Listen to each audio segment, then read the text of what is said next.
naman lahat, ilan ang hinuli ngayong araw na ito, sir? Sa iba-ibang mga krimen. Ilan ang binigyan ng ganitong... Kasi nandito kayo lahat eh. Hindi isang tao. Ilan ang binigyan ng ganitong Isang tao ang dami krimen sa labas. Sa kausap namin. Sir, hindi kami humingi ng pabor. Just invoke Article 59. Bakit hindi yan magawa-gawa? Attorney, you That's will refer... precisely the president saying, that's precisely Please lang, bawal hawakan. Attorney, you will be Bawal referred... hawakan! Bawal hawakan. Tumayo ko na lang. Bawal the right to hawakan. counsel is something that has to be observed and Huwag respected. kayong umawak. Huwag kayong nakipakialam sa kanila. Baka mo ano Kasi yung nga, lawyer. nag-uusap Baka mo ano yung lawyer. Nag-uusap pa kami. Bawal. Huwag na tayo Nag-uusap pa kami. Huwag mo hawakan yung lawyer. Huwag mo hawakan. Nag-uusap pa kami. Huwag mo hawakan. Huwag mo hawakan. Huwag mo. Nag-uusap pa kami. Attorney, please... Huwag mo hawakan. Is this what you want? Is this what you want, Mr. President? Huwag mo hawakan. Time lang eh. Time. Kayo mga Huwag mo hawakan yung nanay ko! Pakina mo! Hindi, kayo mga sundalo, tanungin ko kayo, anong kasalanan ko? Okay, dito sa video nakikita na si General Torre hinihila yung abogado. Standard procedure po ba ito ng Madam Chair? PNP? Bakit mo kinakaladkad yung abogado? Hindi ba karapatan ng isang akusado, arestado na magkaroon ng abogado? Bakit ayaw ninyong palapitin yung abogado? Madam Gabi Chair, na ho if I yun, may. ma'am. That's already the time that I'm forcing everyone to board the plane. I'm already forcing the former president to board the plane, ma'am. Tapos na yung napakarami ng optics sa kanilang ginawa dyan, ma'am. And Interesting use po of force. You were forcing them. yes, So you ma'am. admit you forced them. You I used have violence. to. I have to because they won't go with us voluntarily, ma'am. So I have tried all the lahat ng pakiusap ay Naku, ginawa na General namin naman, buong sa araw. dinami-dami ng pulis, ang tanda-tanda na, may sakit pa. Sa palagay mo, masisintak pa yun, o kaya bang lumaban nun? In fairness to the president, ma'am, after I handcuffed E.S. Mijaldea and told Attorney Delgado that he's the next one to be handcuffed and boarded on the bus, the former president actually acceded and said, "Sige na, alis na tayo." And you saw that on video. Well, It nakita was namin, Romy. di ba, hinihila mo yung upuan. Hindi ba dapat, talagang General Torre, kailangan makinig ka dun sa sinasabi ng abogado? Di ba karapatan nun? I have already arrested, I even arrested E.S. Mijaldea, ma'am, for obstruction of justice and placed handcuffs on him. That was already the last parts because masyado ng gabi, aabutin na kami ng umaga. Then, ma'am, it's Ilang already oras na? Dalawang unreasonable. oras pa lang. Kalalanding na nung Hong Kong ng alas 10, alas 12 12 hours. pa lang to. 12 hours, ma'am. Kaya nga, anong oras to? Kasi Mga sabi 7 mo o'clock na- kanina, 10 o'clock. Mga 8 o'clock yan, dumating. ma'am. Yung kay Delgra. O, anong oras na Mga yun? 8 o'clock yan, ma'am. Sa umaga na yan. Gabi. 7 o'clock, 8 o'clock ng gabi na yan, ma'am. 8 Si a.m. Delgado. Ay, 8 p.m. Yes, ma'am. Gano'ng katagal na yon? 10 hours, ma'am. 9 hours.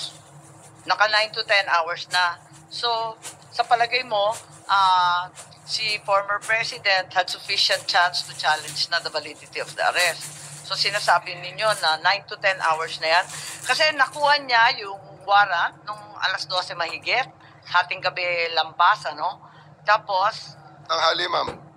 Tanghali, ma'am. Niya nakuha ang okay. warrant. Tapos, tumagal pa sila ng ilang oras.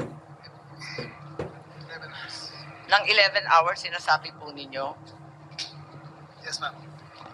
They attended to serve the warrant at when they disembarked. They asked that it be deferred until they reached 250. Upon reaching 250, they asked for some refreshments and they cooled down. Upon being more calm and after conferring with their lawyers, the warrant of arrest was served in toto, in full, and their rights were read. So sa tingin ninyo, itong 9 to 10 hours sapat na para sa isang pangkaraniwan tao na makakuha ng sariling abogado, tapos i-check yung kanyang warrant, makatapos mag-draft, mag-file ng maayos na petisyon ng habeas corpus. Ganun ba yun? Ma'am, you must. I think the record showed that there were 3 lawyers with him in conference with him during the entire time. Attorney Delgra, Paano makakapag-file yun? Gabing-gabi na, hindi naman court hours. They had filed a case of a TRO with the Supreme Court. They tried their legal remedy. It was duly recorded, and there was no TRO given by the court, ma'am. So, ma'am, just to be clear, they had their chance to seek legal remedy as shown by the actions of their lawyers by approaching the Supreme Court. So there was no due process denied, ma'am.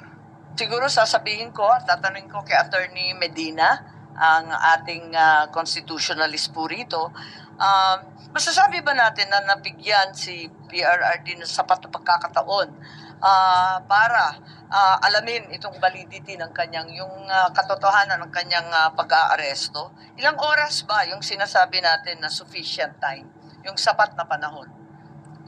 Thank you, Madam Chair. Just to clarify, I will just be consistent with the opinion that I posted that there was no reasonable opportunity. That is not to denigrate or cast aspersion on the character or competence of our officials. And also, I have very limited facts when I wrote the opinion. But just as a comparison, if you filed an extrajudicial proceeding, if you will file a petition, the court will order the arrest. The subject of the arrest will have the opportunity to answer, and then the court will have the opportunity and also present evidence. The court will have the opportunity to weigh the evidence, and then issue the ruling. For example, in the case of Mark Jimenez, he had more or less over a year to dispute his extradition. So if that would be the standard, that might be considered reasonable opportunity to be heard. So yung sinasabi nila na naka-10 oras na nag-iintay, talagang panay pa rin ang tutol, hindi sapat na panahon yun. Kasi magpipila ka pa ng kaso, magdadraft ka pa ng petisyon, dadalhin mo pa, hindi po ba? So hindi pa rin sapat kahit sabihin natin matagal sila nandun sa airport. I will just be consistent with what I wrote, Your Honor. My initial view was yes, 6 hours, office hours, or less, 5 hours to seek relief from the courts may not be characterized as reasonable opportunity to be heard. Of course, that is disputable. That's just my personal opinion with limited facts. I'm sure the officers concerned have good reasons, and that can easily be disputed in court. Thank you. Yes, para sa amin medyo mabigat nga yung 4-5 oras na bukas ang korte, no? Kasi hindi naman pwede yung ating gabi at hindi naman bukas pa. Talagang alam natin itong mga extradition at kung ano-ano pa, talagang taon-taon yan tumatagal. Hindi oras-oras, kahit naiinip na tayo. Kahit sinasabi ni General Torre, nakakapikon na yung optics nila. Kung ano-ano nang ginagawa, kinakailangan pa rin binibigyan natin ng pagkakataon. So, sa palagay mo, ilang oras ba dapat? Kasi hindi naman bukas ang korte nun, hindi naman office hours eh.